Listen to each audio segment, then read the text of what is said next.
Olá, pessoal, esse é mais um Fala Carlão. Fala Carlão, você já sabe, é sempre na prateleira de cima do agronegócio brasileiro.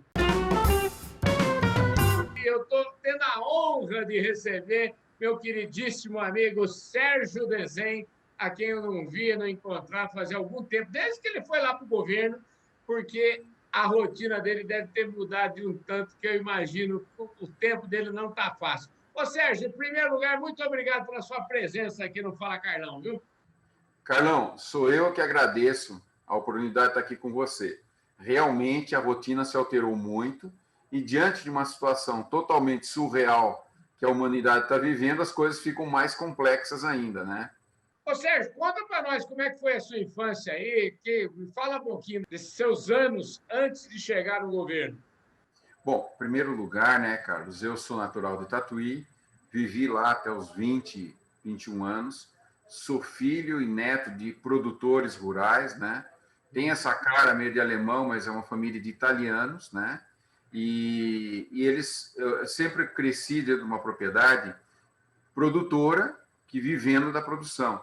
E eu tinha como característica, né, meu avô, que era o patriarca da fazenda, sempre foi um cara muito controlado e tinha a fazenda muito controlada e ele sempre foi muito ávido por informação e por tecnologia. Então eu cresci num ambiente onde nós tínhamos uma fazenda, não era uma de uma fazenda de 500 hectares, né? Não é nada espetacular, mas tinha um nível de produtividade muito alto.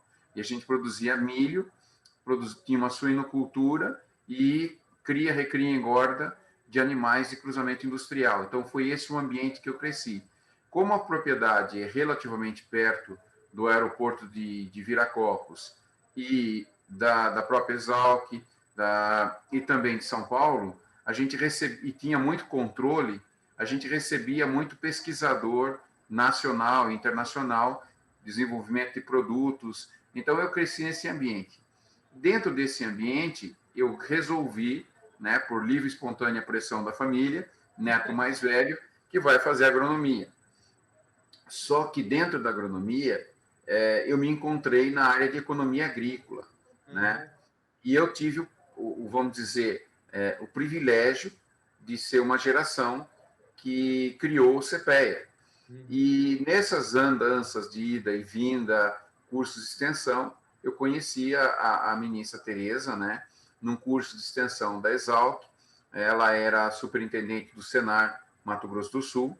Eu me aproximei muito do pessoal da Federação da Agricultura do Mato Grosso do Sul, que para mim sempre foi um exemplo em termos de federação, instituição, né? E aí ficamos amigos e durante todo o tempo a gente sempre conversou sobre vários temas da agricultura.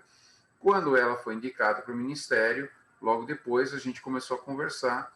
Eu tinha intenção de buscar, de conhecer o que era governo. Então eu disse para ela, ministra, eu gostaria de trabalhar com você no sentido de, para mim, vou encarar como um pós-doc.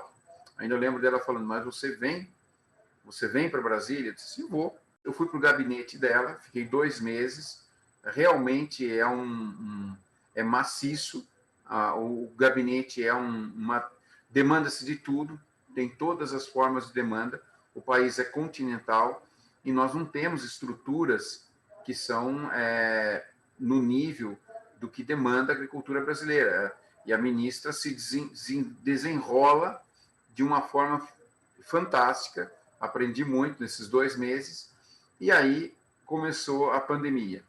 Com a pandemia, eu tive participação com ela na criação do grupo de trabalho da gestão de crise, né?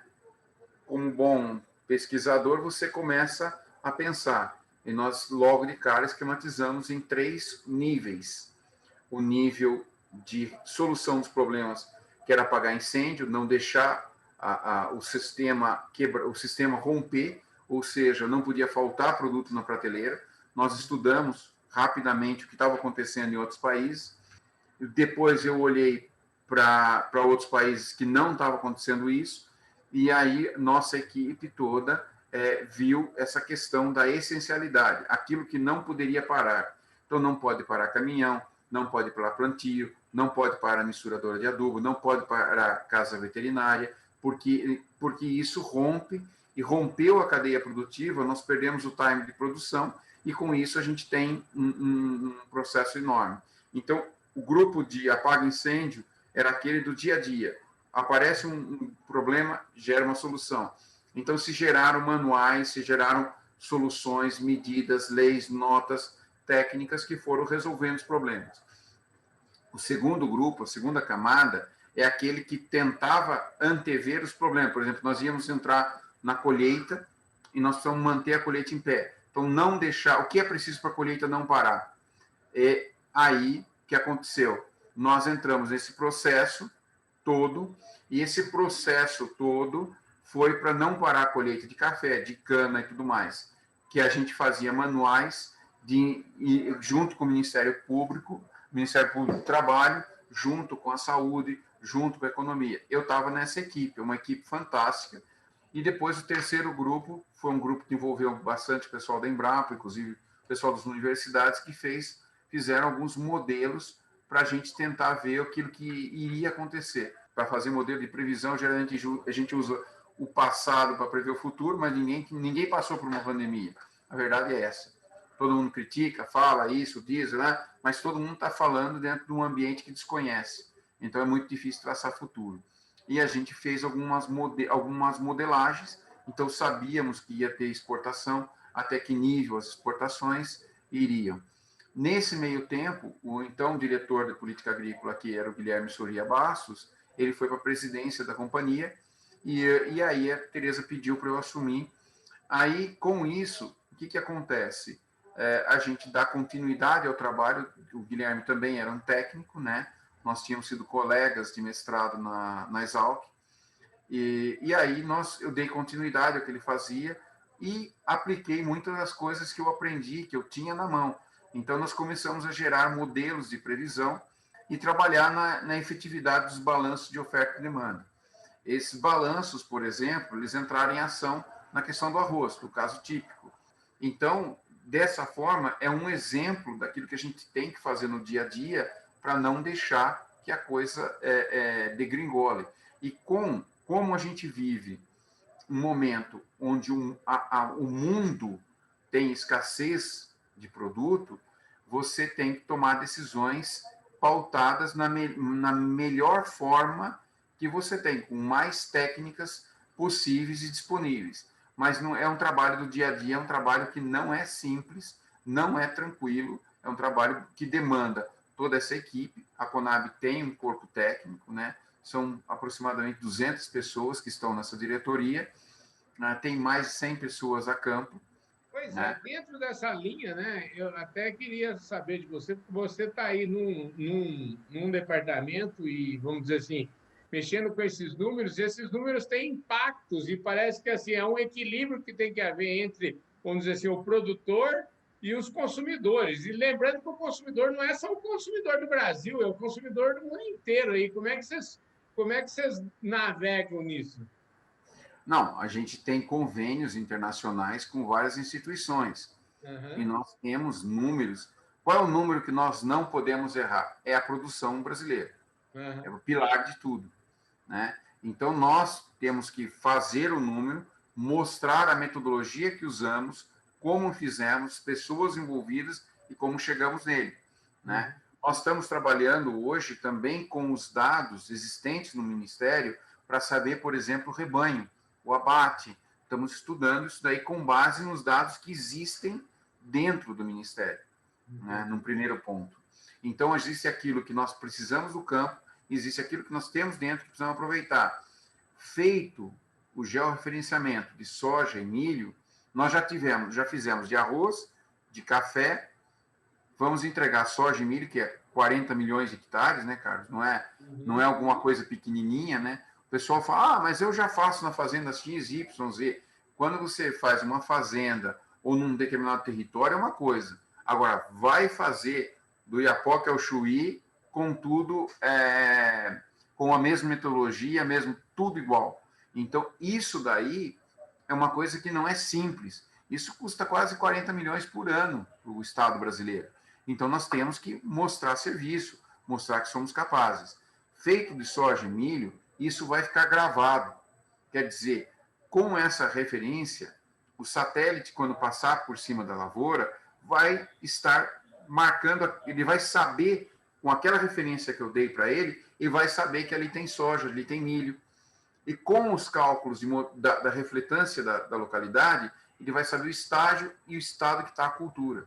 Agora nós estamos olhando, o próximo passo vai ser olhar para a pastagem, vai ser olhar para a mandioca, né? Que são produtos que a gente precisa ter. Como que a gente vai falar? A gente precisa saber qual é a área de pastagem. Num segundo momento, quais são as condições da pastagem. Essa organização aqui é a única organização dentro do Estado brasileiro que tem gente treinada e que está historicamente para isso. Só que não era usada para isso. Praticamente não fazia isso. Então, nós temos um grande potencial. Parabéns aí por esse trabalho. A gente podia continuar aqui falando muito ainda. Tenho certeza que esse departamento, essa diretoria aí vai estar em muito boas mãos. Eu fico muito feliz em saber que o Brasil está nesse caminho de realmente trazer modernidade aí para o serviço público. A sua presença aí, com certeza, vai fazer esse caminho acelerar muito, viu, Sérgio? Obrigado pelas palavras, Carlos. É fundamental que a sociedade conheça esse trabalho, abra as portas. Nós estamos tendo muita dificuldade com o pessoal de campo, porque está todo mundo com medo, está todo mundo apavorado. E o técnico nosso vai visitar várias propriedades. Então, nós estamos tendo dificuldade, sim. É importante a gente esclarecer e é importante a gente ter noção da dimensão de que a informação é necessária, não só para o Brasil, como você falou, mas para o mundo. Nós estamos falando de milho, por exemplo, eu tenho que olhar para o Paraguai, que não tem estatística, e responde por quase 10% do que nós importamos de milho. Eu tenho modelos de previsão, que a gente está conversando com a Austrália, Nova Zelândia, e a gente vê que a Ásia vai crescer 200 milhões de consumidores, não é China, é Ásia, porque está Indonésia, Vietnã, Camboja, Laos, Filipinas, Singapura. Esses países todos, eles vão incorporar 200 milhões de consumidores de proteína nos próximos 5 anos, com uma renda média de $35 mil. Então, a gente tem que conversar, tem que ver. O mapeamento, né? Estou com um técnico da Conab que foi para o INPE agora. A tarefa dele no INPE, o plano de estudo para fazer esse PhD dele lá, é justamente ele voltar e nos dizer qual o percentual da área de pastagem que pode ser convertido para a agricultura. E nós temos que analisar sistemas de integração pecuária-lavoura-floresta, porque esse é o caminho, que a terra não estica. Nós não temos como esticar, nós temos que aumentar a produtividade.